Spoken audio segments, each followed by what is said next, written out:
This is KGW News at Sunrise. Praying for peace, praying for spiritual support. The Ukrainian community in Portland comes together at a prayer service. The message they shared as Ukraine tries to hold off Russian forces. And better late than never, hundreds of people are getting their stuff back after a moving company never delivered it. What it took to track down that stuff to a huge warehouse in Salem.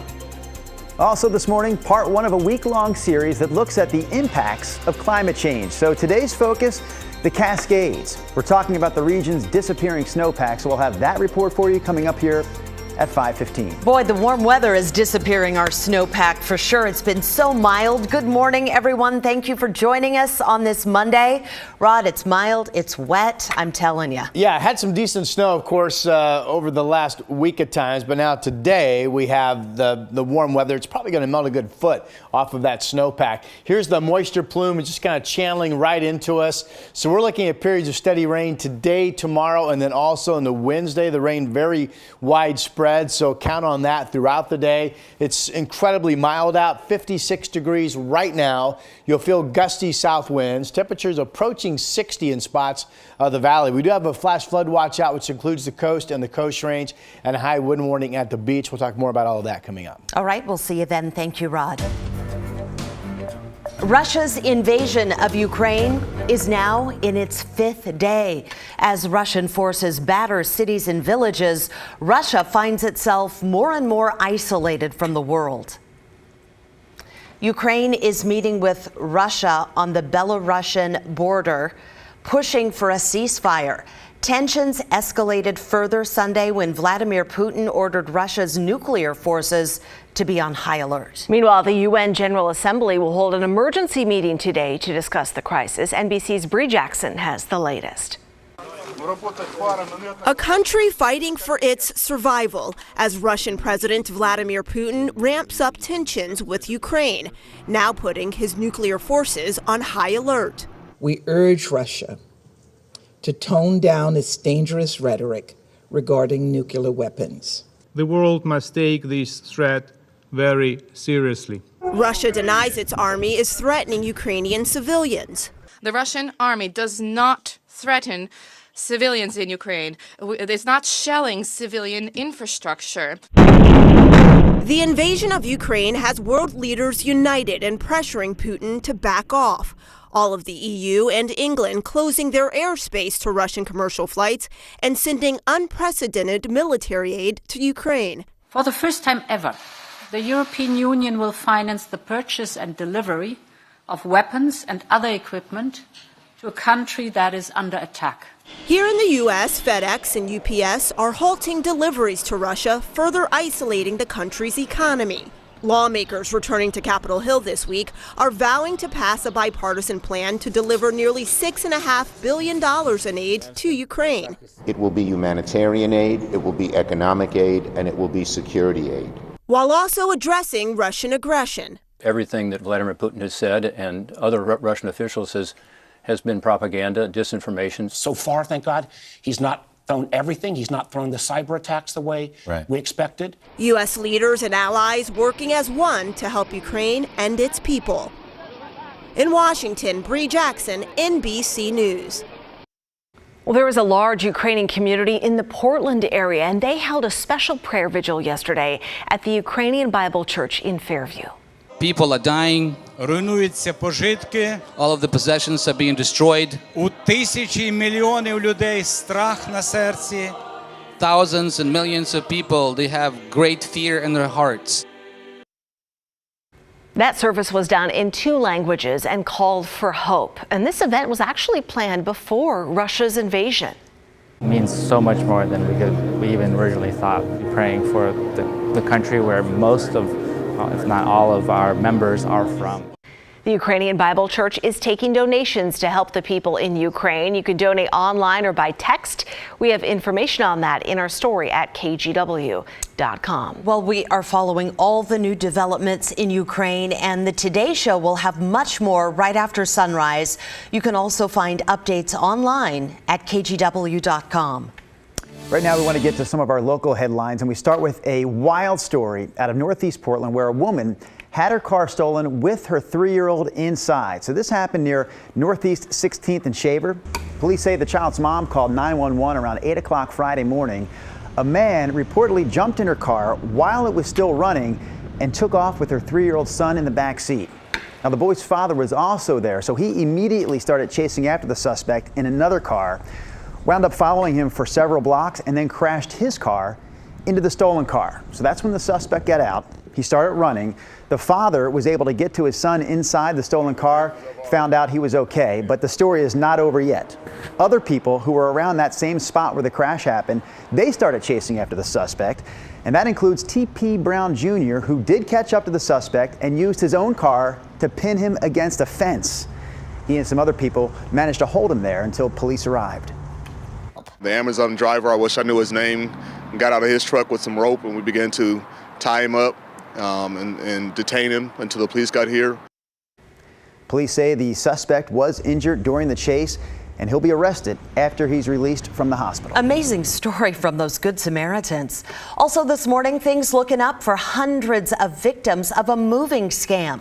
Authorities have found their missing belongings in a Salem warehouse. Now, we've been following this story since last summer, and we just got a look inside that warehouse. It's 30,000 square feet, and police say it's chock full of stuff that the moving company East Freight Logistics stole. We talked to a lot of people who hired the company for interstate moves. East Freight Logistics picked up their things but never delivered them. Authorities were finally able to track down a lot of those missing belongings. So we feel really blessed. I mean, I think we're one of the lucky people being able to find as much as we have. I haven't heard that same story with a lot of different families. At this point, we're hoping that within 6 weeks, most victims can come and claim their stuff. The people who run East Freight Logistics could face charges in the future. We reached out to the company for comment, but we haven't heard back. And relief for a couple moving from Arizona to Portland. Police found their stolen U-Haul truck and trailer. We told you about Jennifer Beltz and her partner Jeff last week. They were staying at the Comfort Inn off I-84 in Troutdale when thieves broke into the truck in the parking lot and then drove off with all their things. We learned on Friday that deputies found the trailer at a Gresham apartment complex, and the truck was discovered about a mile away. Deputies arrested a suspect and were able to recover most of the couple's belongings. That is good news. Well, let's get a look at some more of your Monday morning headlines. Police are investigating a deadly shooting in the Lloyd district this weekend. Officers found the victim dead in a parking garage near Northeast 2nd and Holiday Saturday night. They haven't released any suspect information and haven't made any arrests. Homicide detectives are investigating, so anyone with information should give them a call. An alleged armed robbery suspect is in custody after a 9-hour standoff with police in Tualatin. It all started yesterday morning in Sherwood, actually. Officers were called to a gas station for an active robbery. Witnesses say that suspect had a gun, and they were followed to Romer's RV Park in Tualatin, where police set up a perimeter. A special unit from Washington County was called in to talk to the suspect. Then around 8:30 last night, Sherwood police say they were finally able to make an arrest. Today is the deadline for Oregon tenants to pay their landlords any back rent. Oregon's eviction moratorium expired last summer, but renters were given an extension until now. Landlords can now start collecting missed rent from April 1st of 2020 through June 30th of last year. Anyone who needs help is encouraged to apply for rental assistance. And those are a few of your headlines. Well, anyone who's lived in the Portland area for a while knows that Highway 217 is oftentimes not your best bet if you're trying to get anywhere fast. And it's especially slow around the Washington Square Mall area. But the highway is getting some help. Chris McGinnis takes a look at the project to improve 217. In addition to the crashes that occur on Highway 217, there's often so much congestion that our firefighters and paramedics have to find different routes to emergencies, which cost precious time. The 7.5 miles of Highway 217 carry 120,000 cars a day. On and off ramps are packed tightly, 10 along the corridor, making the shortest merging lanes in the area. Sideswipes and other merging mishaps are frequent. State records show nearly 1,500 crashes between Beaverton Hillsdale Highway and 99W alone in the last decade, with more than 1,300 injuries. What we hope to do is connect some ramp-to-ramp connections, improve auxiliary lane connections to improve safety. An auxiliary lane is an entrance-to-exit lane where drivers enter a highway from one ramp and exit at the very next ramp. ODOT Director Chris Strickler spoke today about the 4-year, $158 million project kicking into high gear this month. And we're trying to reconnect all modes of transportation to the best extent possible with each of our projects. That means bike lanes, multi-use paths, and improvements to pedestrian crossings atop the freeway. And while this project is funded mostly from Oregon House Bill 2017 5 years ago, I asked the director if 217 would ever see tolls. That's not a corridor that's on the map right now for tolling, but I will tell you that tolling is a potential congestion management solution, and we are moving forward with some of those efforts in other corridors in the region. So, not exactly a no. Tolls are coming to I-205 in the next 3 years.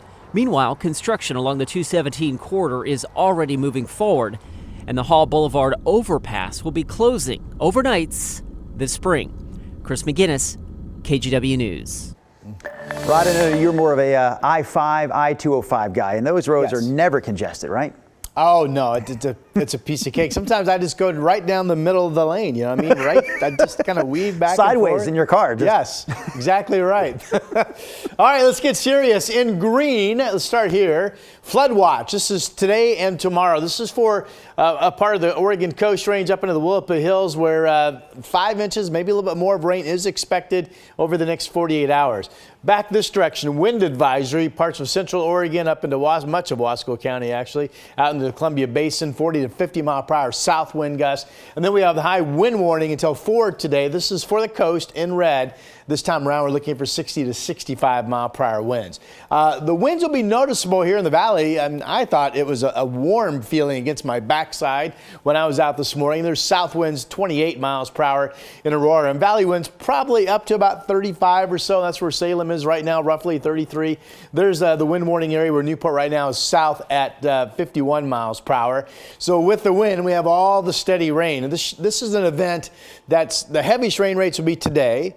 Still mostly steady rain tomorrow, and then the rain starts to break up a bit on Wednesday. Through that time stretch on Wednesday, this gives over 2 inches in Portland, Cannon Beach, gives heavier amounts of 3+ in Salem and down to Corvallis. So we'll be watching that. There you can see the wall of rain, basically. It's just steady across the region, so be prepared to be out in the rain every second that you're outdoors today for the most part. Temps with all this are incredibly mild, often the case with these atmospheric river plumes of moisture coming in. 56 in Portland and Salem, and that is right now, ladies and gentlemen. Highs today reaching 61 in Salem. It says all of us, for the most part, will be somewhat close, and similar numbers up through southwest Washington. This shows Vancouver at 58 degrees today. 7-day forecast numbers. All this breaks up Wednesday. It's cooler on Thursday, sun and scattered showers. Right now watching at least a shower chance this upcoming weekend, and that is your forecast. Yeah, soggy. Thank you, Rod.